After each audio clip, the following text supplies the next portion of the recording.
Hello guys and welcome to this video. Today I've got the latest Datejust style case from Watch&Style. Now Watch&Style is one of my favorite suppliers based in the Philippines. They do really high quality Seiko mod parts. I bought loads of stuff from them over the last couple of years, and this case was just released maybe 1 to 2 weeks ago. And I couldn't help myself but buy it and try and build a watch from just parts on the Watch&Style store. So you could buy all of these parts and build this exact watch exactly like this yourself quite easily as well. So I'm going to go through the parts I've got here. Of course, the main purpose of this video is to take a look at that lovely 36mm case. Or case set, I should say, that they've started offering, because this is an exciting thing due to the fact that there's not that many smaller case sets available, and especially not in as many different colors and bezel combinations like these are.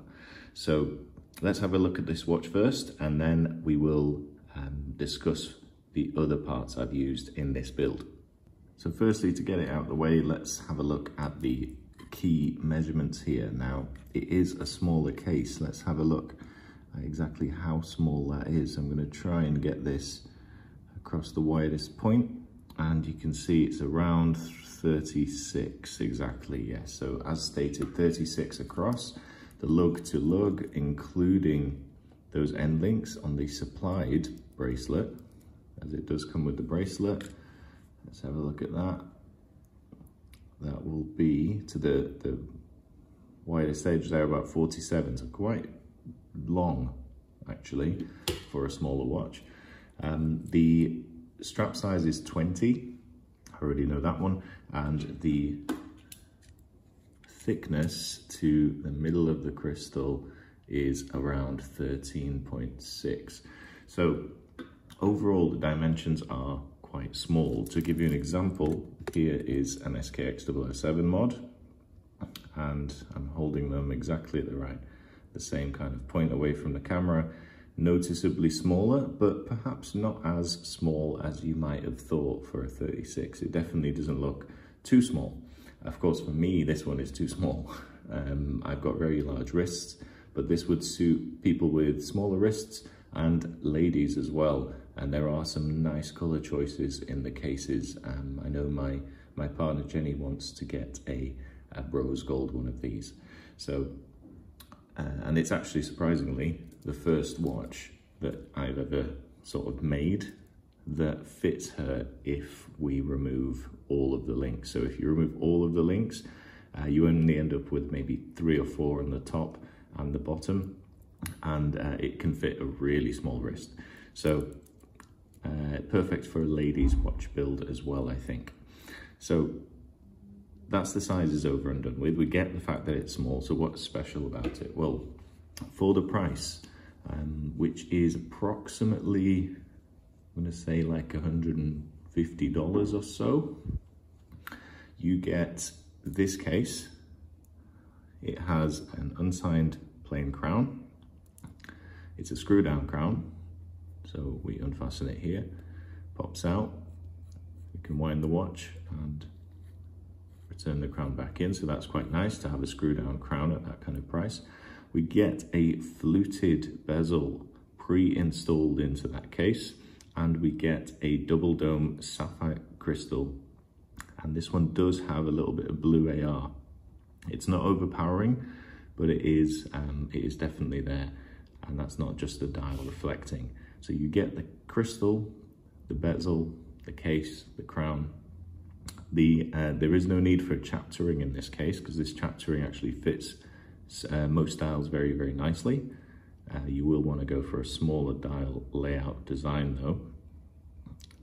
And that's a brushed finish. This bracelet is just as good quality as the Watch&Style bracelets they do for SKXs and stuff, just slightly smaller.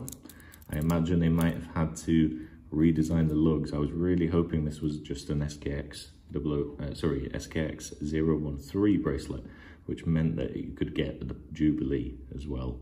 But so far, they've not released any Jubilee bracelet case sets like this.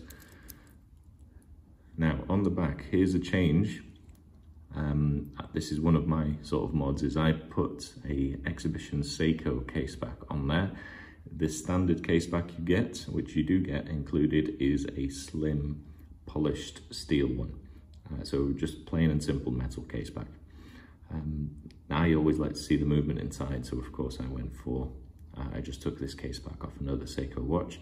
Probably reduces the water resistance slightly, but for me it's more fun to see the movement, considering that it is an automatic Seiko movement in there.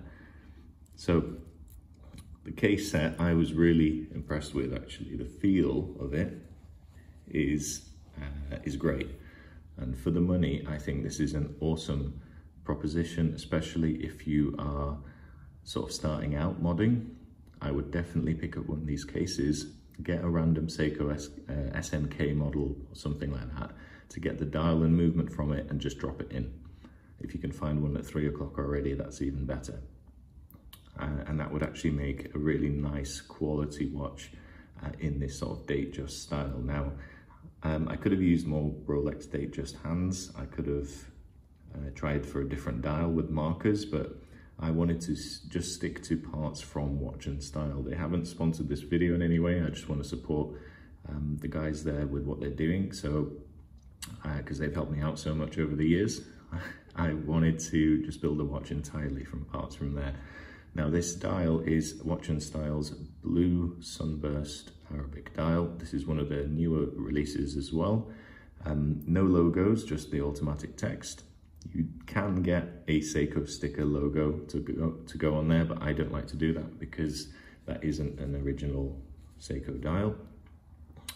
We also have an Nh36 movement inside. These are also available from Watch&Style, and that's where I got this one. And the hands I have taken from another SNK model. I can't remember the reference, but it may well have been one of the black Arabic dials, the smaller size, the SNK 063J5, or perhaps an SNK 355 or something like that. Anyway, original Seiko hands, really simple sort of sword style hands, but they work really nicely with this style layout, I think. And that case back as well came from a similar watch. So just by buying this case set and a donor watch, you could actually make yourself a really nice Seiko mod really quite easily.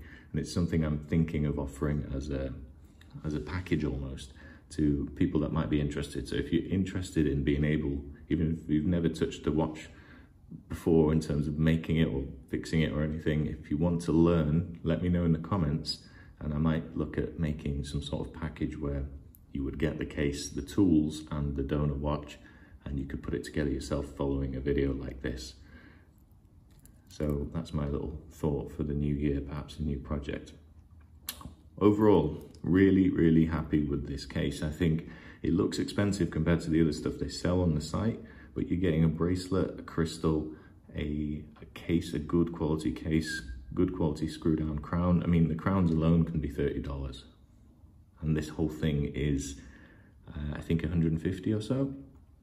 The only thing you need to put in there is a movement, a handset, a dial, and you're good to go. And you will definitely be impressed as you're using this watch, as you're building it and having a look around. It's just really nice and solid. This is so much better than a lot of the fashion watches that you'll see for sale in the mall. And there you go, guys. So really wanted to share this video, share my process of making it. So here's a few little highlights from when I was building it. My story videos are always on my Instagram as well, at Seiko Mods Dubai. And you can see really nice outcome here. There are a few other dials, of course, you could use. This one I thought just fits nicely, this simple dial and handset, but you could do anything with this case and it will fit any Seiko movement pretty much, automatic movement and any handset and dial. So there you go, guys. Hope you enjoyed this. Thank you very much for watching, and keep following me for future updates. Thanks.